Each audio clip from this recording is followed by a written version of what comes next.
tiny minority few that continues to peddle lies about us are actually the ones who are causing unnecessary panic, both here at home and in the international market, which is not in the interest of South Africans, particularly those who are involved in business, and more in particular at the agricultural level, because it's the agricultural sector that stands to benefit from those opportunities, and when you close them out, you close the Afrikaners out, yet you claim to represent the Afrikaners. That's why the Afrikaners had to rise on their own and say this is a complete lie. There's a bit of crime in South Africa, we assist with that matter, but to say there is a genocide is a completely misplaced. Donald Trump doesn't know politics and doesn't know the world itself, and he survives through those who are hero worshipping him. The fanatics who are like him do not know the implications of what they're talking about, and as a result take extremely wrong decisions.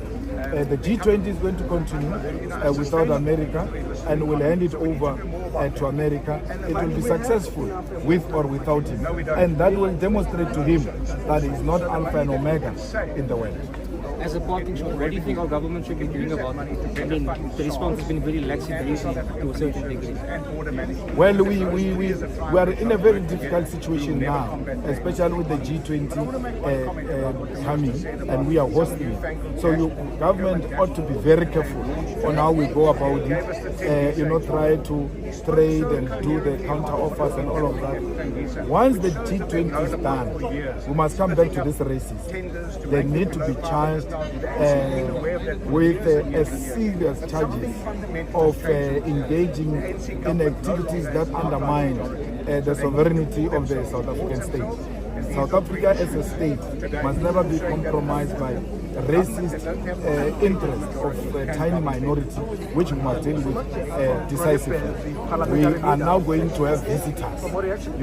Even when we are fighting at home, when there are visitors, we behave differently.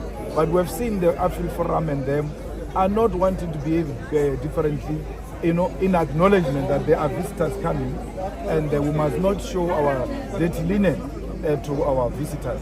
But once the visitors are gone, we must go back and deal with these racists and put them at their own place. These are terrorists, and they need to be dealt with as such. They are terrorists, they want to harm this country, they want to destabilize the economy of this country, and we need to decisively deal with them as a state.